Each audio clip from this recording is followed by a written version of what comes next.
नमस्कार दोस्तों, स्वागत है आपका हमारे official YouTube channel GS by Neeraj sir में। कैसे हैं आप सब? मैं उम्मीद करता हूं स्वस्थ होंगे, मस्त होंगे, अपनी तैयारी में व्यस्त होंगे। बट आज की जो क्लास है ये बहुत ही महत्वपूर्ण क्लास है और विविध पे आधारित है। आप जानते हैं विविध के बहुत सारे क्वेश्चंस आते हैं, लगभग 25-30 क्वेश्चंस कभी कभी विविध में आ जाते हैं और कभी कभी हमें उम्मीद है कि 15 से 20 क्वेश्चंस आते हैं। अब विविध में क्या पूछ लिया जाए कुछ कहा नहीं जा सकता, चाहे उत्तर प्रदेश की राजधानी पूछ ले या उत्तर प्रदेश का राजकीय पक्षी पूछ ले या फिर जो है उत्तर प्रदेश में ODOP पूछ ले या फिर उत्तर प्रदेश का कुछ भी पूछ सकता है। यूपी की परीक्षा है, चाहे वो किसी से भी रिलेटेड क्वेश्चंस पूछ सकता है, हिस्ट्री भी पूछ सकता है। हिस्ट्री में आप जानते हैं बहुत सारे अध्ययन हो, लोक नृत्य हो जिसमें जो है वाद्य यंत्र हो, कुंभ मेला स्थल हो या फिर शास्त्रीय नृत्य हो, कहीं से भी क्वेश्चंस डाल सकता है। तो उन्हें आपको मेंटेन करना बहुत ज़रूरी हो जाता है। आज के इस वीडियो में हम लोग यही देखने वाले हैं। हमें उम्मीद है कि बेटा यहाँ से 3 से 4 प्रश्न आपको परीक्षा में दिखाई दे जाएंगे। फिलहाल हम लोग काम कर रहे हैं कि एक एक प्रश्न सहेजते हुए चलें, एक एक प्रश्न बटोरते हुए चलें। काहे से कि जो है परीक्षा कहीं भी कुछ ना पूछ ले। बहुत सारे लोग परेशान हैं, सर बहुत मॉडरेट पेपर आएगा, बहुत टफ पेपर आएगा, JRF के क्वेश्चंस पूछे जाएंगे। बेटा ऐसा कुछ भी नहीं है।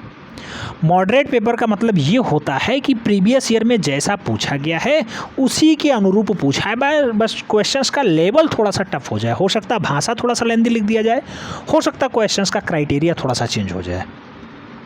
और आप सब जानते होंगे कि 20% आउट ऑफ सिलेबस डाटा यहाँ पूछा जाता है, जिसको हमने बहुत अच्छे से कवर करवाया है। तो आप वो 20% जो एक्स्ट्रा पढ़ाया गया है उसे ज़रूर जो है ध्यान रखिएगा, मनन करते रहिएगा। आइए देखते हैं। पहला पॉइंट लिया गया है एपिग्राफी। बेटा एपिग्राफी ये अध्ययन से संबंधित है। शिलालेख संबंधी ज्ञान जो है मिलता है वो एपिग्राफी से मिलता है। एपिग्राफी में मूल रूप से शिलालेख यानी शिलाओं पे उत्कीर्ण चित्रों का जो है अध्ययन किया जाता है, उसे कहते हैं एपिग्राफी। अगला ओरिंकियोलॉजी। बेटा ओरिंकियोलॉजी मूल रूप से किससे संबंधित है? तो पुरातत्व संबंधी ज्ञान का अध्ययन होता है ओरिंकियोलॉजी। बहुत तगड़ी तगड़ी खुदाई हो, चट्टान हो, शिलालेख हो, मिट्टी खुदाई हो या फिर मृदभांड हो, कुछ भी खोजा जाए उस पर जो है अध्ययन किया जाएगा, उसे जो है आर्कियोलॉजी के अंतर्गत रखा जाएगा। तो आर्कियोलॉजी में मृदभांड का अध्ययन हो गया, पुरातत्व संबंधी सभी डाटा आ जाएंगे। पुराने जीवाश्म हो, पेड़ पौधे हों, कुछ भी हों, कुल मिलाकर के आर्कियोलॉजी के अंतर्गत आ जाते हैं। अगला आता है एंथ्रोपोलॉजी। बेटा क्वेश्चंस पूछ सकता है, इसलिए मैं इसे पढ़ा रहा हूँ। ऐसा नहीं है कि मैं कहीं से भी क्वेश्चंस उठा ले रहा हूँ। क्वेश्चंस पूछ सकता है, विविध का कोई भी क्राइटेरिया नहीं है, लेकिन यहाँ से बन सकते हैं क्वेश्चंस, इसलिए कराए जा रहे हैं। एंथ्रोपोलॉजी का संबंध किससे है बेटा? तो इतिहास, परंपरा, रीति रिवाज आदि का अगर अध्ययन किया जाता है तो एंथ्रोपोलॉजी मूल रूप से उसे कहा जाएगा। तो इतिहास का अध्ययन हो, परंपराओं का अध्ययन हो, रीति रिवाजों से संबंधित ज्ञान का अगर ग्रहण किया जाए, अध्ययन किया जाए तो एंथ्रोपोलॉजी के अंतर्गत ऐसा होता है। आगे बात करते हैं तो कहा जाता है टोपोग्राफी। बेटा टोपोग्राफी का संबंध किससे है? तो टोपोग्राफी का संबंध है किसी स्थान के प्रकृति चित्रण का अध्ययन, टोपोग्राफी कहलाता है। कोई भी स्थान हो उसके प्रकृति चित्रण का अध्ययन टोपोग्राफी कहा जाता है। समझ में आ रहा है? अगला एक और इम्पॉर्टेंट फैक्ट है बेटा, कला से संबंधित है, न्यूमिस्मेटिक्स। बेटा न्यूमिस्मेटिक्स मूल रूप से सिक्कों का अध्ययन होता है। आप जानते हैं प्राचीन काल में बहुत सारे जो है टाइप के सिक्के चले थे, तो उन सभी का अध्ययन मूल रूप से न्यूमिस्मेटिक्स कहलाता है। पुराने सिक्कों का या फिर पुरातन सिक्कों का अध्ययन मूल रूप से न्यूमिस्मेटिक्स कहलाता है। क्वेश्चंस हो सकता है आर्कियोलॉजी पूछ ले, हो सकता है एपिग्राफी पूछ ले, हो सकता है टोपोग्राफी पूछ ले, हो सकता है न्यूमिस्मेटिक्स पूछ ले। कहीं से भी पूछे आपको जो है याद रखना होगा, डाटा समझ में आना चाहिए। विविध का भी क्या क्राइटेरिया हो सकता है, इस पे भी हम बहुत खास विशेष ध्यान दे रहे हैं। बेटा आपको याद रखना होगा कि विविध के एक भी क्वेश्चंस गलत ना हो आपके, क्योंकि आप जो है प्रीवियस में किसी न किसी वन एंट्रेंस की तैयारी कर रहे होंगे। ज़्यादातर लोग जो है सुपर टेट की तैयारी से जुड़े हुए हैं, उन लोगों का ये डाटा बिल्कुल कंप्लीट होगा। भारत में कुंभ स्थल कहाँ कहाँ लगते हैं? तो आप जानते हैं 4 जगह कुंभ लगता है।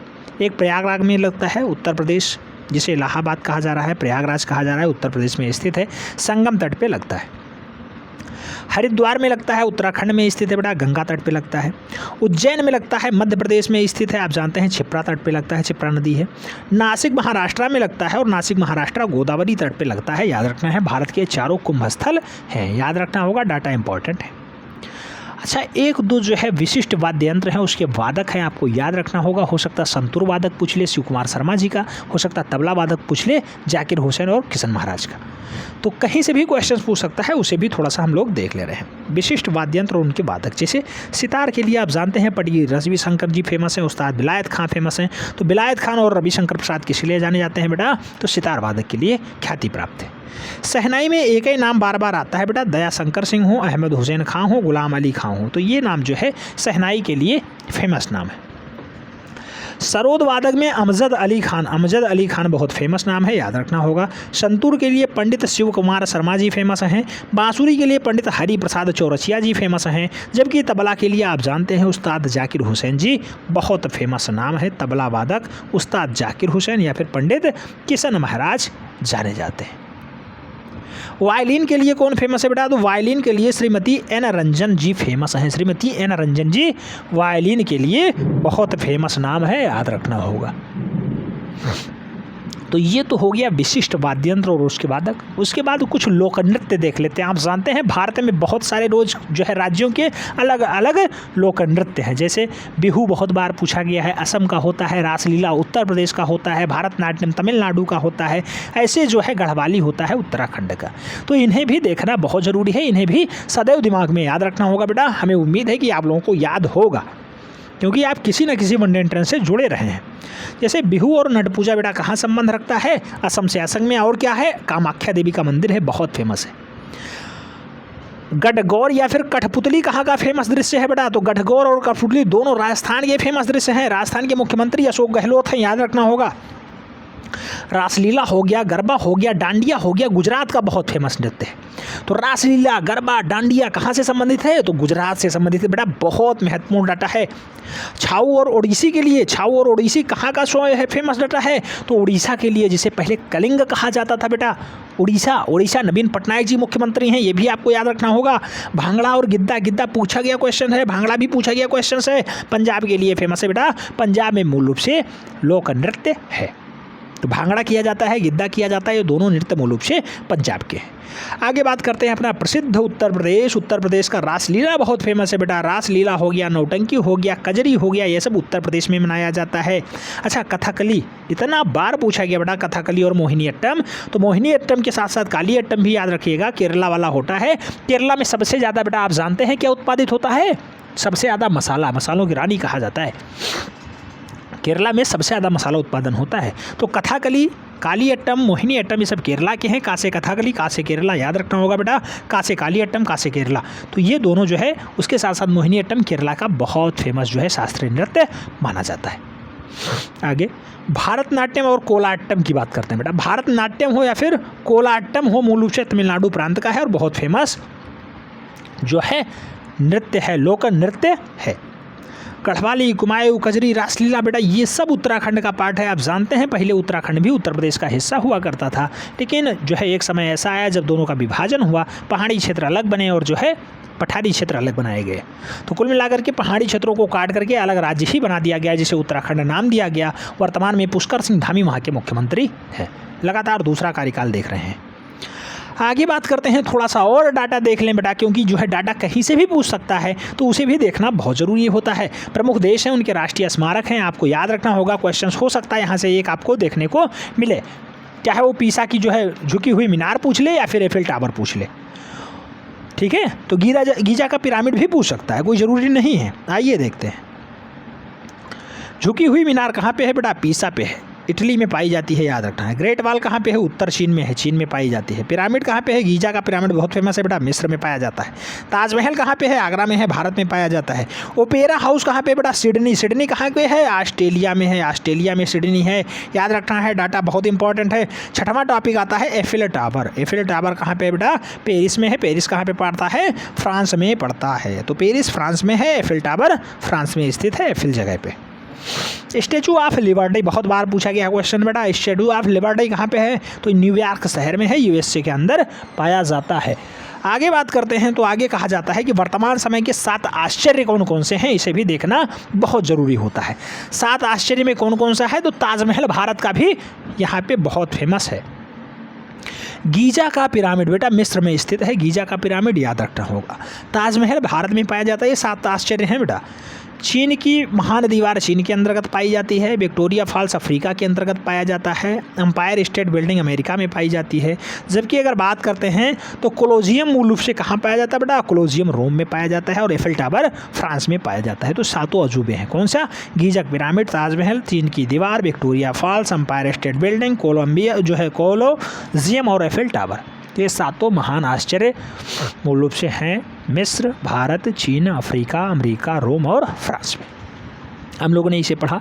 थोड़ा सा डाटा और देख लेते हैं, महत्वपूर्ण तत्व हैं। जैसे आप जानते होंगे कि जो है वेद की रचना किसने की है, या फिर सबसे पुराना वेद कौन सा है, कौन सा मंडल है, कैसे हैं, तो इसे भी थोड़ा सा देखना जरूरी हो जाता है। भारत का सर्व प्राचीन जो है धर्म ग्रंथ है जो वेद कहलाता है, जिसके संकलनकर्ता, जिसको लिखते हैं, बटोरते हैं महर्षि कृष्ण द्वैपायन वेद व्यास। तो वेद व्यास के द्वारा वेद की रचना होती है बेटा। सबसे प्राचीन धर्म ग्रंथ है और मूल रूप से आप जानते हैं कि ये सनातन संस्कृति का है। सबसे प्राचीन वेद आप जानते हैं बेटा ऋग्वेद है, और सबसे बाद का वेद जो है अथर्ववेद कहलाता है। सबसे पुराना वेद ऋग्वेद है, सबसे बाद का वेद अथर्ववेद है। ऋग्वेद में मंडलों की संख्या आप जानते हैं बेटा 10 है। ऋग्वेद में मंडलों की संख्या 10 पाई गई है। वेद के श्लोकों को ऋचाएँ कहा जाता है बेटा। गद्य एवं पद्य में लिखा गया वेद कौन सा है, तो यजुर्वेद माना जाता है। और मूल रूप से कहा जाता है कि रोग निवारण हो, तंत्र मंत्र हो, जादू टोना हो, शाप हो, वशीकरण हो, विवाह हो, प्रेम हो, राजकर्म हो, मातृभूमि हो, आदि जो विविध विषयों से संबंधित वेद हैं उसे हम लोग अथर्ववेद के नाम से जानते हैं। जादू टोना, रोग निवारण, तंत्र मंत्र, शाप, वशीकरण, विवाह, सब कुछ डाटा आ जाता है अथर्ववेद में। आगे भारतीय ऐतिहासिक कथाओं का सबसे अच्छा विवरण कहाँ मिलता है बेटा, तो भारतीय ऐतिहासिक कथा को अगर आपको देखना है, सुनना है, तो सबसे पहले पुराणों का अध्ययन करना होगा आपको। पुराणों में ऐसा डाटा मिलता है। आगे बात करते हैं कि पुराणों की संख्या कितनी है बेटा, तो आप जानते हैं 18 पुराण हैं टोटल। और सबसे प्राचीन और प्रमाणिक पुराण कौन सा माना जाता है बेटा, तो सबसे पुराना भी है और प्रमाणिक भी है, उसे मत्स्य पुराण के नाम से जानते हैं।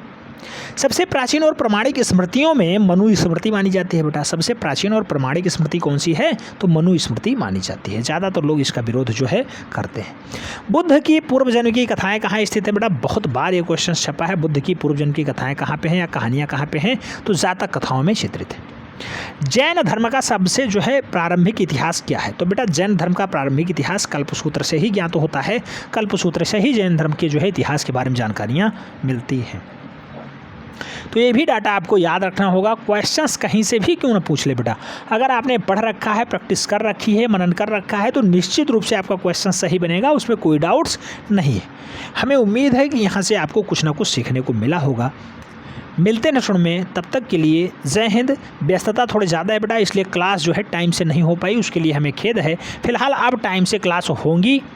आज जो है बहुत सारे नोट्स हमने डिस्ट्रीब्यूट लगभग कर दिए हैं, क्योंकि 35-40 नोट्स आए थे, सभी को डिस्ट्रीब्यूट करना बहुत मेहनत का काम होता है। 3-4 नोट्स बचे हैं, बाकी सभी लगभग जा चुके हैं यहाँ से।